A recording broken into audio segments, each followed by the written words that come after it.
The fact Ajmer के Facebook page पर दर्शकों आप सभी का स्वागत है। और अजमेर में इस वक्त एक बड़ी और दुखद खबर सामने आ रही है।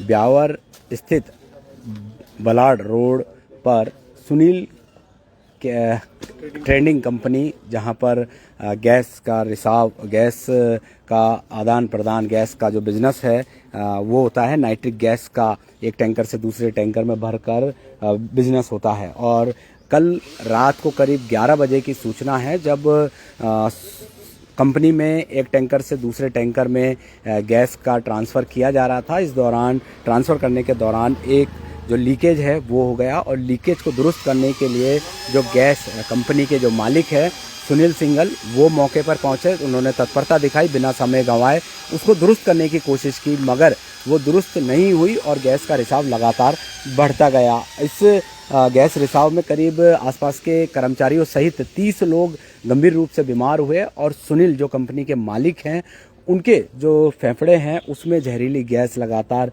जाती गई, और उनको पहले स्थानीय अस्पताल अमृत कौर में भर्ती कराया। उसके बाद हालत चिंताजनक होने के चलते उनको अजमेर के संभाग के सबसे बड़े जवाहरलाल नेहरू अस्पताल में भर्ती कराया।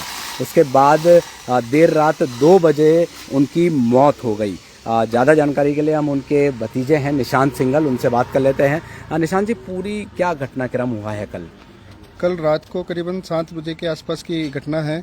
नाइट्रिक का एसिड का टैंकर आया था, जिससे एक टैंकर से दूसरे टैंकर के अंदर माल का ट्रांसफ़र प्रतिदिन किया जाता है, और उस करने के दौरान एकदम से गैस का रिसाव हो गया। तो हम उसको लापरवाही नहीं बता सकते हैं, क्योंकि ये करने से पहले ना हम हमेशा पाइप को चेक करते हैं कि वह टाइट है या नहीं है, कहीं से लीकेज है नहीं। ये तो दुर्भाग्यपूर्ण है, जोक संजोग अनहोनी है ये तो। जो हमारे साथ इतना बड़ा हादसा हो गया, सभी शहरवासियों के साथ इतना बड़ा हादसा हो गया, उसी के अंदर हम देखते हैं कि गैस का रिसाव होने से ना ऑक्सीजन गैस फैल गई, जिससे ना वहाँ पे आसपास सांस लेने में सबको तकलीफ आने लगी। तो उसकी तत्परता दिखाते हुए मेरे चाचा सुनील जी सिंघल ने मौके की स्थिति को काबू पाने के लिए यहाँ पे काफ़ी उन्होंने बेहद प्रयास करे। उन्होंने पानी डालने की पूरी पर्याप्त कोशिश करी कि सामान्य स्थिति उत्पन्न कर सकें, लेकिन जब उनको लगा कि सामान्य स्थिति उत्पन्न नहीं हो रही है और उनकी खुद की भी तबीयत खराब होने लग गई, उनको सांस लेने में काफ़ी प्रॉब्लम आने लग गई, तो मौके से वो अपनी जान बचाकर भागे।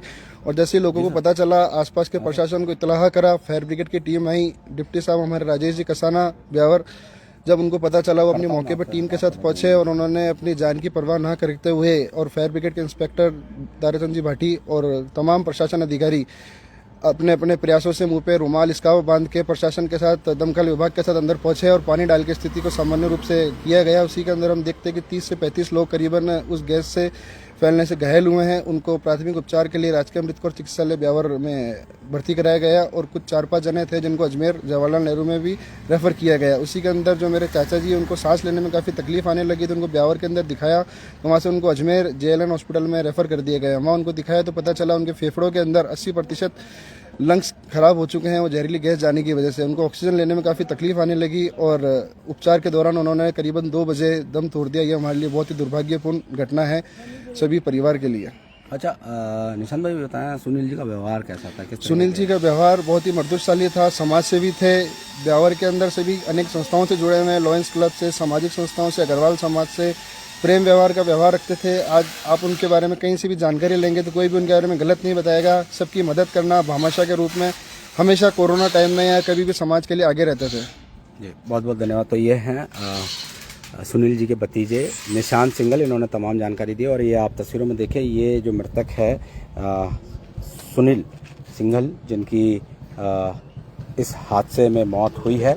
और मौत के बाद जो परिवार है और जो ब्यावर है, ब्यावर में शौक की लहर यहाँ पर दौड़ गई है। जैसा कि उनके भतीजे ने बताया कि सुनील बहुत ही मृदुल व्यवहार के थे, सरल व्यवहार के थे, और समाज सेवी थे। जिस तरीके से वह समाज सेवा में भी लगातार काम करते थे, कई सामाजिक संस्थाओं में ये जुड़े हुए थे।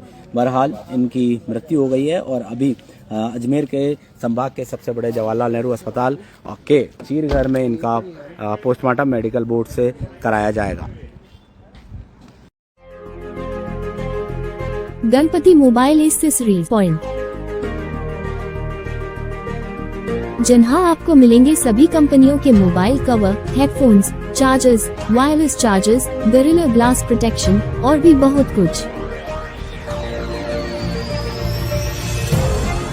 तो देर किस बात की, अभी चले आए गणपति एसेसरीज पॉइंट, केसरगंज गोल चक्कर के पास, पड़ाव, अजमेर।